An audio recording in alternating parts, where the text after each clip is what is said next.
Gannavaram TDP ఆఫీస్పై దాడి కేసులో supreme court విచారణ. తోట వెంకటేశ్వరరావు సహా 32 మందిపై చర్యలు తీసుకోవద్దని ఆదేశం. తెలంగాణ సెక్రటేరియట్లో భద్రత కట్టుదిట్టం. నకిలీ అధికారుల గుర్తింపు నేపథ్యంలో ఎస్పీఎఫ్ నిఘా. పార్లమెంటు ముందుకు ఎకనామిక్ సర్వే.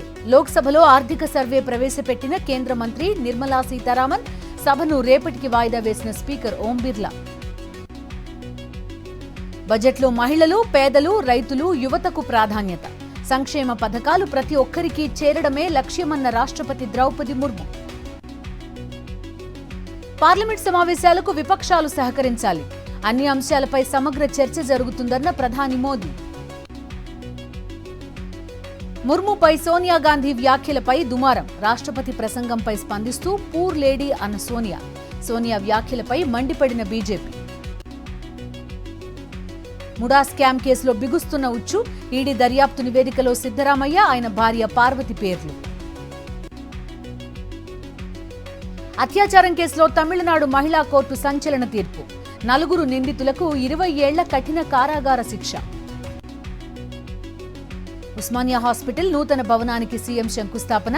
గోషామహల్ మైదానంలో కొత్త బిల్డింగ్ నిర్మాణం. 26.3 ఎకరాల్లో 2000 పడకలతో కొత్త ఆసుపత్రి. తెలంగాణ అసెంబ్లీ స్పీకర్పై సుప్రీంకోర్టు ఆగ్రహం. ఫిరాయింపులపై నిర్ణయానికి ఆలస్యం ఎందుకని అడిగిన అత్యున్నత ధర్మాసనం.